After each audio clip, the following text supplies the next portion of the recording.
우리에게 뒤에 하나님을 찬송할 수 있는 마음을 주시면 감사드립니다. 하나님의 은혜 속에서 때때로 우리에게 주어지는 기쁨과 안식, 행복 경험을 해주시면 감사합니다. 이 아침에 하나님의 은혜의 복음이, 하나님의 말씀이 우리의 가슴에 다시 한번 이해되어지고 깊이 박혀 우리에게 그런 천국 소망으로 말미암은 행복과 안식과 기쁨과 평안이 있게 하옵소서. 예수님의 이름으로 기도합니다.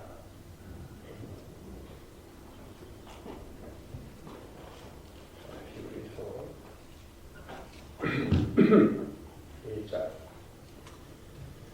1절에서 3절까지죠. 옛적의 선지자들을 통하여 여러 부분과 여러 모양으로 우리 조상들에게 말씀하신 하나님이 이 모든 날 마지막에는 이들을 통하여 아들을 통하여 우리에게 말씀하셨으니 이 아들을 만유의 상속자로 세우시고 또 그로 말미암아 모든 세계를 지으셨느니라. 이는 하나님의 영광의 광채이시오 그 본체의 형상이시라. 그 능력의 말씀으로 마음을 부으시며 죄를 정결하게 하는 일을 하시고 높은 곳에 계신 지극히 크신 이의 우편에 앉으셨느니라. 다음 주, 그 다음 주는 우리 2주간 새벽 기도를 쉬도록 하겠습니다. 문을 열어드리는데 설교를 제가 할 시간이 없을 것 같아요. 연습도 하고 뭐 여기저기 지금 인터뷰도 다니고 이래야 되는데, 그래서 다음 주, 그 다음 주는 집에서 기도하시거나 성경을 열심히 읽으세요.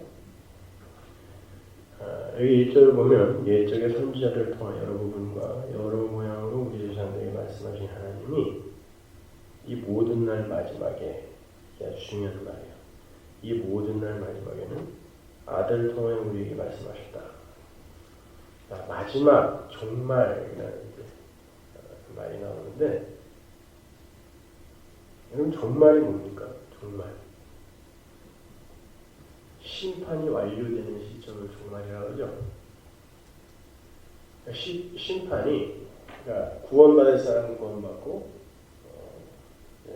영원한 멸망으로 들어갈 사람은 멸망으로 들어가서 이렇게 완전히 이렇게 분리가 되는 그 상태를 종말이라고 해요. 근데 그런 종말의 모형들이 이제 성경에 굉장히 많이 나오죠. 대표적인 게 노아의 홍수 사건이죠. 거기다 이제 또 아브라함을 택하시는 또 그런 이야기, 또 이스라엘을 택하시는 그런 이야기. 노아의 홍수 사건에서 그 하나님께서 노아와 노아의 가족들만을 구원하셨는데, 하나님이 노아에게 은혜를 베풀어 그들을 구원했다고 그러죠. 그러면 왜 어떤 사람에게만 은혜를 베풀까요? 그럼 우리가 신약에 나오죠. 하나님이 은혜 주실 자에게 은혜 주시고 은혜 주시지 않겠다고 하시는 사람들은 그냥 안 주는 거예요. 하나님 마음이에요. 그러니까 사람들이 이제 자꾸 불공평이다, 뭐 부당하다 이런 말을 하는 게 뭐냐면 이제 인본주의적 발상인데, 하나님이 어떤 이들에게 은혜를 주어서 살려낸다라는 의미는 나머지가 모두 다 살 자격이 있는데도 불구하고 그걸 무시하고 어떤 자들만 살리는 게 아니죠. 여러분 이 구원의 현실, 역사의 이 실체에 대해서, 내용에 대해서 여러분이 분명히 잘 확인을 하셔야 되는 게 있는데, 하나님은 모두 다 살 자격이 있는 자를 만들어 놓고 거기에서 자기의 기호에 맞는 어떤 자들, 그리고 본인이 흡족할 만한 열심을 내놓는 자들을 살려내는 게 아니라, 하나님이 존재하시고 나머지는 존재라는 게 없었어요. 원래가. 그죠? 하나님이 하나님 신이시고 그 어떤 존재도 없어요. 신이라는 개념 자체가 다른 모든 존재를 부정하는 개념이에요. 신이라는 개념 자체. 그러니까 다른 건 다 없는 거예요. 무존재, 없음, 공. 없음이라는 것 자체가 죽음이에요. 근데 거기에서 죽어있는 흙, dust, 먼지, 그 아담아에 하나님의 은혜를 부어서 뭔가를 존재를 만들어내요. 이걸 살게 한다는 것 자체가 어떤 이야기냐면 그냥 원래 없는데 다 죽어야 되는 어떤 것에서 하나님이 뭔가를 생성케 하여 만들어 발생케 했다라는 것 자체가 거기에 무언가를 설명해 주기 위해 다 죽어있는 그러니까 1번 먼지, 2번 먼지, 3번 먼지 이렇게 먼지들을 이렇게 만들어 놓고 거기에서 하나님의 은혜가 가입했을 때 어떻게 산자가 되는지를 보여주는 게 구원이며 역사인 거지. 이게 다 산자들인데 하나님이 이걸 무시하고 어떤 자들만 불공평하게 택해서 살려내는 게 아니란 말입니다. 그걸 오해하고 있는 거예요, 사람들이요. 그걸 인본주의라고 하는데 모든 인간은 다 가치가 있다. 행복 추구권이 있다. 이거는 인간이 심리되어버린 인간이 인간 존재에 대해서 지금 오해하고 있는 거예요. 그건요. 인간은 가치가 있는 존재가 아니고 행복 추구권이 있는 존재가 아니에요. 그냥 하나님의 은혜가 가입하지 않았을 때 모든 존재는 다 그냥 죽은 흙이에요. 움직인다고 해서 땅에 이렇게 굴러다니는 먼지와 그 움직이는 존재가 다르다고 생각하시면 안 돼요.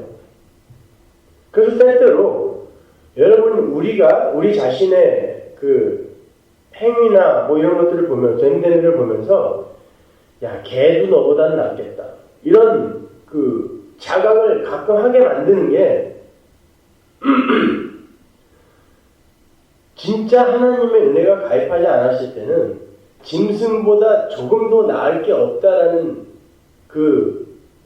그게 바로 존재라는 것을 우리에게 경험케 해주는 거예요. 솔직히 개보다 우리가 나은 게 뭐가 있어요? 생각을 한다는 거? 근데 그 생각이 다 어디로 수렴이 되고 있나요? 나를 위해 살겠다는 그게 동물적 욕구와 욕망이지 뭐예요? 그것이. 모든 생각이 다 그리로 가잖아요. 어떻게 하면 내가 행복할까? 어떻게 하면 내가 남보다 더 훌륭한 사람으로 인정될까? 어떻게 하면 더 많은 쾌락을 수집하여 나를 즐겁게 할까? 그거 아닙니까? 그러니까 하나님이 어떤 우리에게 은혜를 베풀었다는 건 하나님의 은혜가 가입하여 산다는 게 뭔지를 가르쳐 주시는 거지.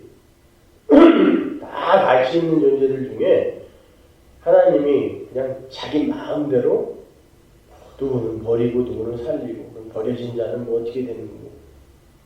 그래서 하나님이 그러는 거예요. 너는 차라리 나지 않는 게 나을 뻔했다라고 하는 게 뭐냐면은 하나님의 은혜가 가입하지 않은 자는 나지 않은 그냥 살아있지 않은 죽은 흙과 아무런 그러니까 비교해서 차이가 없다는 뜻이에요. 그러니까 하나님이 그렇게 은혜를 베풀어서 어떤 게 산 자고 어떤 게 죽은 자인가를 구별을 하는 게 종말이란 말이에요. 심판이 완료가 되는 걸 종말이라고. 그러니까 이미 하나님 나라에서 묵시 속에서 이미 그게 구별이 됐으니까 그래서 종말이 이미 일어난 거다라고 이야기하는 거예요. 그러니까 종말이 그렇게 이미 일어난 그 상태에서 왜 하나님은 이렇게밖에 일을 하실 수 없는가를 배우는 거거든요. 그러니까 여러분은 이 세상 속에서 그렇게 이제 어떤 사건으로 말미암아 이렇게 무리가 분류가 될 때마다 아니요 나는 도대체 어떻게 이렇게 살게 되었는가라고 감격을 하셔야 되는 거지. 거기에 손을 달아서 하나님이 이렇게 일을 하셨으면 더 낫지 않았을까요? 이건 아니란 말이죠. 그러니까 노아의 때 벌써 이렇게 분류가 됐죠. 나머지가 다 죽었어요. 하나님이 노아에게만 은혜를 베푸셨어요. 하나님이 다른 많은 이들에게도 은혜를 베푸실 수 있었는데 근데 딱 8명에게만 은혜를 베푸셔서 밖에서 문을 열어서 닫아버렸었어요. 밖에서 닫아버리셨단 말이죠. 그러니까 절대로 이제는 밖에서 아무리 문을 두들겨도 못 열어요. 그러니까 하나님이 구원을 완료시키는 거예요. 그런데 그 안에는 노아의 방주에 120년 동안 노아가 방주를 만들면서 예수님이 그 노아를 통해 영으로 옥에 있는 영들에게, 지금 옥에 있는 영, 그러니까 지옥에 지금 있는 영인데 그때 당시에 노아의 시대 때 살았던 자들, 이게 베드로서에 나오는 이야기예요. 베드로서 3장에 그리스도의 영으로 노아를 통해서 복음을 전했다고 그러죠. 근데 아무도 안 들어왔어요. 근데 만약에 그 얘기를 듣고 살인자, 강도, 그때는 그 살인자가 없었겠어요? 사기꾼, 다른 착한 사람도 굉장히 많았을 텐데, 기질이나 성품상. 예? 그런데 하나도 안 들어오고 웬 사기꾼 같은 새끼들만 다 들어왔다 그래. 쳐보세요. 문을 열었더니 전애들은 들어오면 안 되는 애들인데 걔네들이 왔어요. 그때 하나님의 문을 닫으실까요? 하나님이 은혜를 베풀어서 예수님 옆에 달렸던 강도처럼 그 예수님 옆에 달린 강도가 예수라는 방주로 들어간 거거든요. 마지막에. 그러니까 구원이라는 건 그 사람이 이 세상에서 어떤 자로 평가받았는가와 아무 상관없는 거예요. 방주에 들어가는 끝. 그걸 구원이라고 하는 거예요. 그러니까 우리가 의인이 되고 어떤 훌륭한 자가 되어서 방주가 굳이 필요 없는 사람이 돼버리면 안 돼요. 나는 이런 존재이기 때문에 저리로 뛰어들어가지 않으면 난 죽는구나. 이게 도피성이 갖고 있던 메시지였잖아요. 나는 저리로 뛰어들어가지 않으면 죽는구나를 이 역사 속에서 배우는 게 성도의 신앙생활이라고 합니다.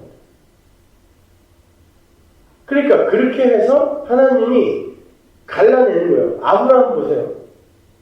아브라함 때에 아브라함이 누구의 후예입니까? 셈의 후예 아니에요.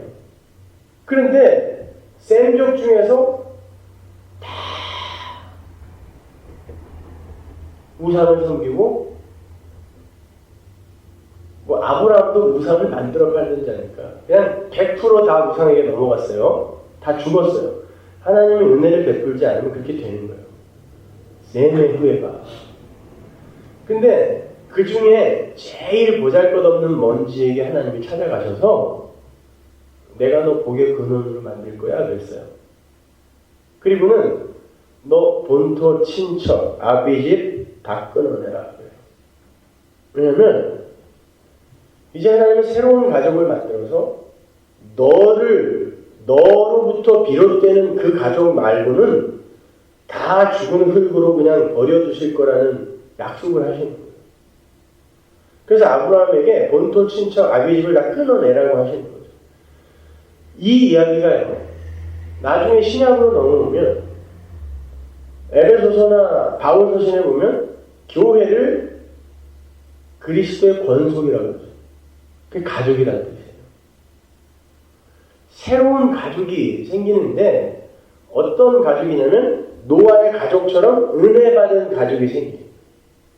그러니까 그 은혜받은 가족이 예수를 머리로 하여 이제 그 방주 안으로 들어가는, 그게 구원이다를 보여주는 거죠. 그러니까 이렇게 아브라함, 노아 이런 사람으로 이 종말을 모형으로 보여주다가 지금 오늘 1절에 이 말씀은 뭐냐면 마지막 날 그 종말을 아들로 확정지어버렸다는 뜻이에요. 그래서 이 모든 날 마지막에 아들로 말씀하셨다. 그러니까 그 아들로 말미암아 이제 아들을 믿는 자와 아들을 믿지 않는 자로 갈리는 거예요. 그러니까 방주 안으로 들어가는 건 아들을 믿는 거. 방주 밖에 있는 게 아들을 안 믿는 거예요. 근데 아들을 안 믿는 자가 어떤 자들로 설명이 돼 있냐면 자기 스스로 착하게 살려고 노력했던 자, 제사와 율법을 열심히 지킨, 종교 행위를 열심히 했던 자, 이런 바리새인들이 방주 밖에 있는 자였어요.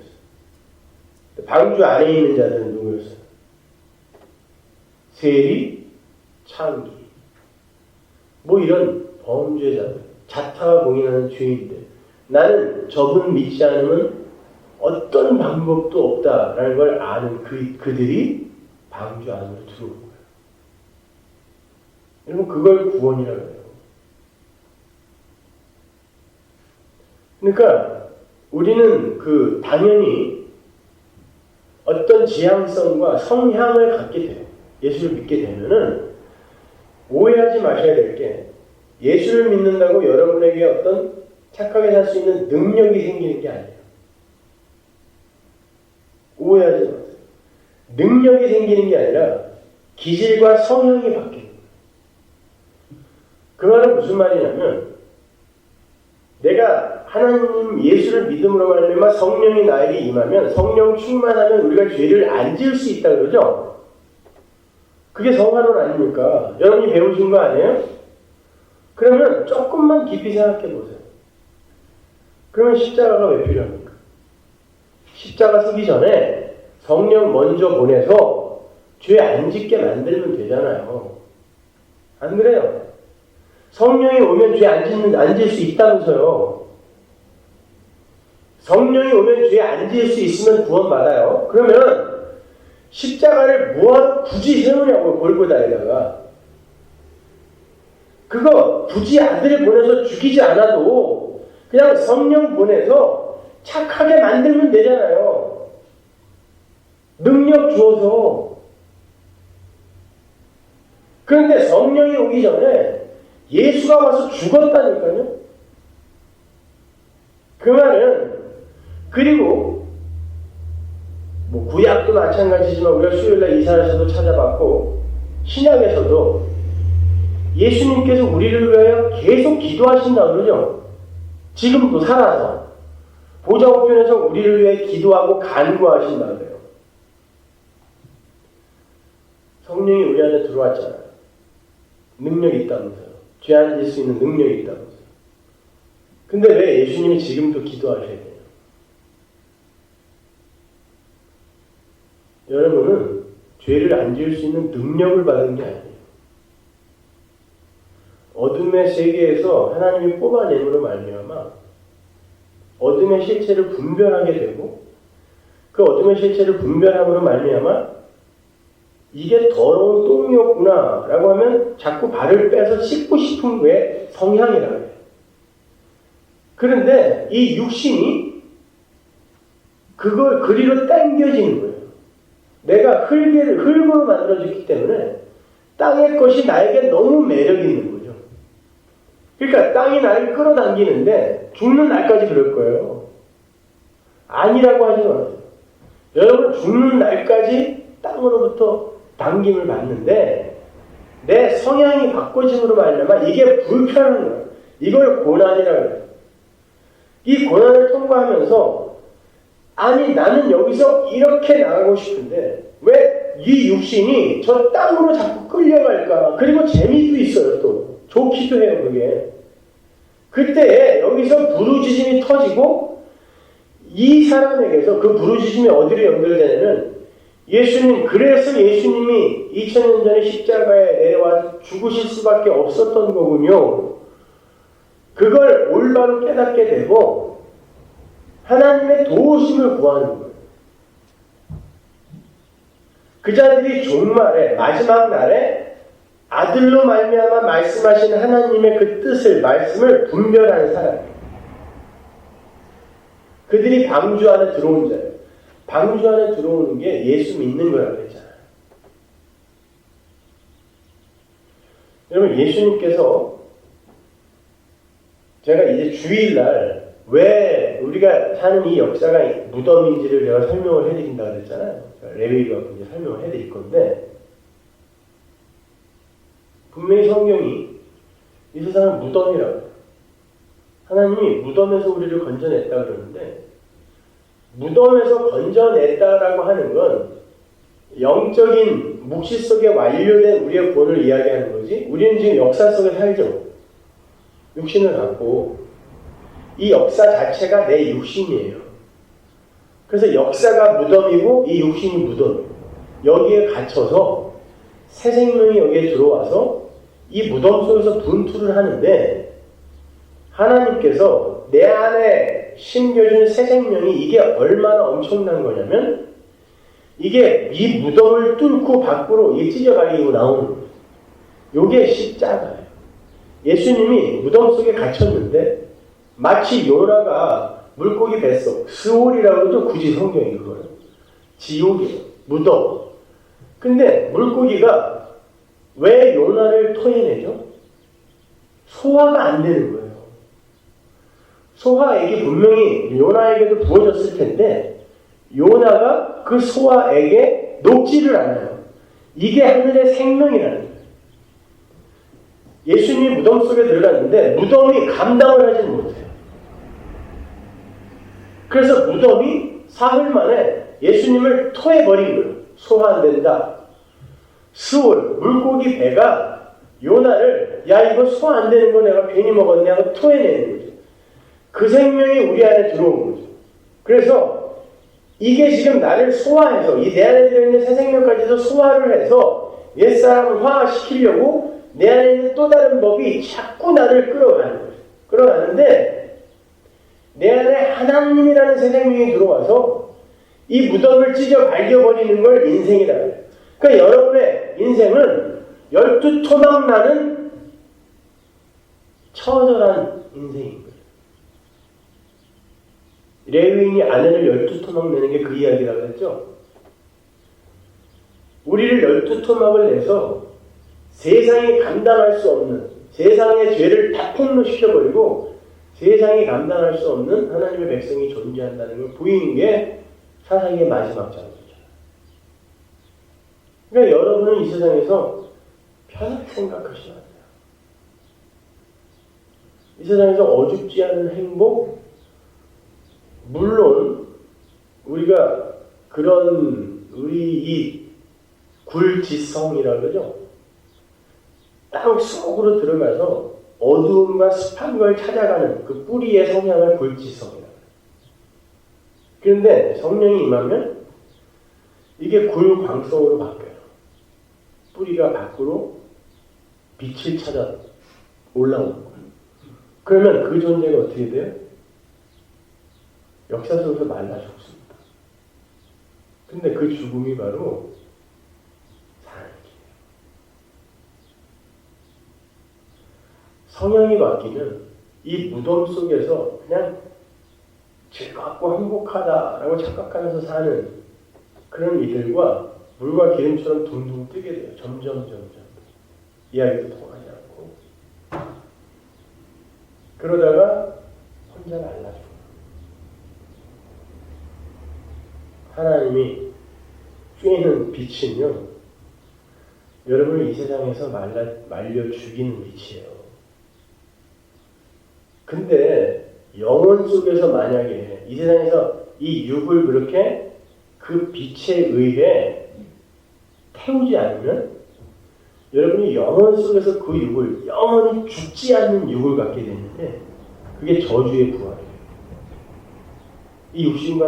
이 육신이 지향하는 것을 그대로 갖고 영원히 사는 게 지옥의 육신들인데 그렇게 태어날 거거든요.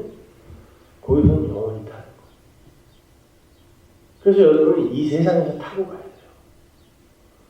그러니까 여러분의 인생은 지옥이어야 돼요.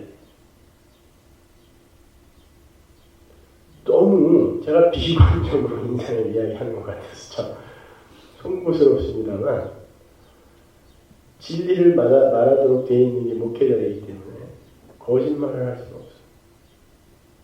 여러분을 기분 좋게 해드리고 긍정적 사고를 갖게 만들어서 오늘도 행복하게 살게 해드리고 싶지만 그건 30초짜리 행복이에요. 여러분이 갖고 싶은 어마무지하게 갖고 싶던 차를 그냥 어떻게 땡빛을 내서 하루에 12번씩 닦으며 그 가죽 냄새에 취해서 거기서 자기도 하고 며칠 갑니까?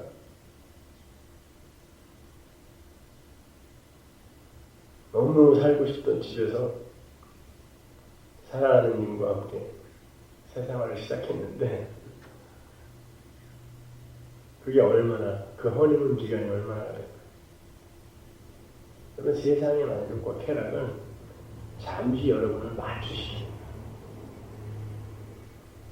절대 그건 영원으로 연결되지 않아요. 우리 인간의 그 공허라는 건 하나님이 빠져나간 자리이기 때문에 쉽지 않아요. 그러니까 그런 거가 좀 안 온다고. 가끔 여러분에게 하나님 허락하실 거예요. 그때는 즐기세요. 즐기지만 곧 시들어 떨어지는 그 쾌락의 모습을 바라보면서 아니구나 생각하시면 돼요. 일부러 굳이 오는 것도 야, 내가 어떻게 예수 믿는 사람으로서 이걸 홀랑 받아먹을까? 아니에요. 그게 더 큰 죄예요. 내가 무슨 대단하게 다른 사람과 달라서 그거 이긴 다음에 나에게 오는 쾌락은 그거 먹었을 때보다 더 크다는 거 아세요? 내가 이를 악물고 이겼을 때 그것도 마찬가지예요. 그럼 예수가 주는 행복 아니에요. 그렇다고 싸우지 말라는 뜻이 아니라 당연히 싸우게 되어 있어요. 여러분. 당연히 싸우게 되어 있는데 거기에서 내가 싸운다라는 지금 내가 열심히 싸우고 있다라는 그러한 이 자가 진단이 내려지거든 이건 분명히 나에게 독이 되는 것이지 절대로 하나님이 나에게 주시는 의가 아니구나 생각하시면 돼요. 그러니까 예수 믿는 건 많이 생각하고 많이 고민하고 그러셔야 돼요. 제가 요즘 생각이 좀 바뀐 게 저는 손에서 이렇게 책을 놓으면 불안해하고요. 그냥 안 봐도 들고 다녔어요. 팔자 중독증이요. 그래서 너무 시간이 아까워서 제 화장실에 뭐 교회나 저희 집이나 화장실에 가면 화장실에 책상이 있습니다. 그래서 저희 아버님이 옛날에 그럼 치일 걸린다고. 근데 아직 괜찮아요. 오래 앉아서 뭐든 읽어야 돼요. 근데 어느 순간 생각이 바뀌었어요. 남들이 써놓은 어떤 것들을 계속 읽어서 여기에 넣는 것보다는 하나님이 나에게 주시는 그 인사이트, 그분과의 대화 이런 걸 통하여 하나님이 나에게 말씀하시는 하늘의 어떤 것 이런 것들을 좀 민감하게 받아야 되겠다라는 생각이 들어서 저는 저녁 시간에는 아무것도 안 해요. 책도 절대 안 가져가고 집에 있는 책도 닫아 걸고 안 봐요. 그리고 생각해요. 하나님 생각. 그게 기도예요. 새벽에 와서 1시간, 2시간 앉아서 가만히 생각하고 자기 전까지 그냥 계속 생각하고 꿈속에서도 연결해서 생각하다가 새벽에 또 와서 생각하고 여러분 하나님 나라를 그냥 이렇게 예배당에 와서 여러분이 할 종교 행위, 봉사, 뭐 일주일에 한번 설교 듣는 거 이런 걸로 들어갈 수 있다고 생각하세요. 절대 그렇지 않아요. 생각이 많으면요. 그리고 하나님 나라에 대한 어떤 이 뚜렷한 이 기둥이 내 안에 딱 쓰게 되면 그 어떤 것에도 흔들리지 않아요.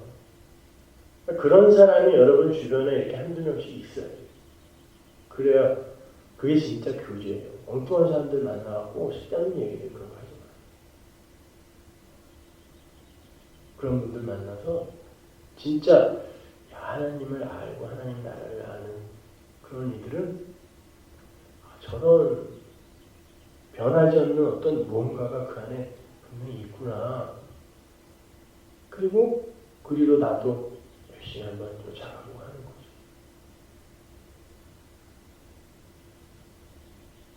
거죠. 우리 멍건이한테 은성이랑 사는 게 어떠냐 그랬더니 내일 야단 맞는 삶이죠. 너도 싸우니? 그랬더니 아니요 야단 맞아요.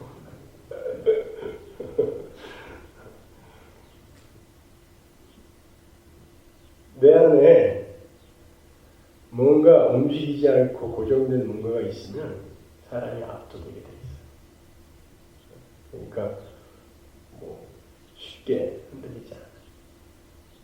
세상 사람들은요, 자기들이 뭘 한다고 대단하게 뭘 그렇게 열심히 추구하지만 다 헛것입니다. 그리고 건축자들의 버린 돌이 모퉁이 돌이 됐다는 건 마태복음 21장의 그 건축자들, 포도원 농부들 있죠? 건축자라는 그 단어 자체가 건축의 전문가라는 뜻이에요. 그러니까 세상에서 자기들이 추구하고 있는 어떤 그 세상의 성전을 세우는데 도사들이라는 뜻이에요. 그 건축자들이 진짜 모퉁이 돌을 못 알아보더라는 게 그거의 핵심입니다. 버려요. 건축자들이 전문가라고 하는 이들이 진짜 이 단단한, 그리고 이건 세계 최고의 모퉁이 돌이죠. 히브리 사람들은 모퉁이 돌을 세워야 거기서부터 건물이 시작될 수 있거든요. 그러니까 그거보다 중요한 게 없어요. 근데 그거를 가는 족족 갖다 버리는 거예요. 그게 세상 사람들의 안목이라니까요. 왜 버렸냐면 열매 달라고 갔는데, 아니 거기 그 포도원 농부에 비해서 중요한 내용이 뭐냐면 그들이 주인으로부터 세를 받았다는 뜻이거든요. 그러니까 세를 받아서 산다는 건 그거 없으면 죽는다는 뜻이에요. 그러면 세를 받아서 살았으면 거기서 나오는 모든 게 주인의 은혜로부터 온 거다라는 자각이 있어야 되는 거예요. 그래서 늘 감사해야 되는데, 열매를 안 줬다는 건 열매가 없었기도 했지만 열매가 없다는 건 뭐냐면 주인이 요구하는 그 열매가 아닌 다른 열매. 우리들이 열심히 뭘 해서 이거 만들어놨으니까 이건 내 거다. 그 비유가 바리새인한테 하는 이야기잖아요. 바리새인들이 자기들이 열심히 종교행위를 내놓고 이건 내 건데 라고 붙들고 있었는데 예수님이 거기에 대해서 이야기하는 얘기란 말이에요. 그게. 그러니까 내가 뭔가를 해놓고 이거 내 건데 라고 한 건 예수님이 요구하는 열매가 아니란 뜻이에요. 그러니까 근데 예수님이 엉뚱한 열매를 내놓으라 그러니까 나는 만들어 놓은 열매가 이거밖에 없는데, 그리고 이건 내 건데 엉뚱한 걸 달라고 그러니까 있지도 않을 뿐만이 아니라 엉뚱한 걸 달라고 그러니까 죽일 수밖에 없는 거예요. 없는데 어떻게 줘요? 그러니까 아들이 왔는데도 갖다 버리는 거예요. 죽여서. 이 세상이 안목이에요. 여러분은 예수를 믿으셔야 돼요. 나를 믿으면 안 돼요. 예수를 믿는다는 것 자체가, 그 단어, 그 어구 자체가 나에 대한 믿음을 내려놓는다는 뜻이잖아요. 그러니까 예수를 믿는 거죠. 그러니까 여러분은 이 마지막에 아들로 말씀하신 그 하나님의 그 말씀의 진리를 잘 분별하셔서 그 아들을 믿는 자가 되셔요. 아들을 본받겠다고 섣불리 나서지 마시고 아들을 믿으세요. 기도하겠습니다. 하나님을 감사합니다. 우리 하나님, 예수가 우리를 위해 이 땅에 오셔서 죽으신 이유는 우리가 이걸 잊고 있는 한 우리는 불가능하고 무력한 그런 존재이기 때문입니다. 그럼에도 하나님, 그걸 인정하기 싫어서 나는 성령 받아서 예수의 도움 없이도 이렇게 잘하고 있다는 그런 가치와 영광까지도 챙기려고 하는 이런 우리 안에 있는 악마성, 하나님 더 많이 산산이 부서져 우리 예수 그리스도 그 이름과 십자가와 피만을 꼭 의지하고 붙드는 성도를 다 되게 하여 주옵소서. 예수님 이름으로 기도합니다.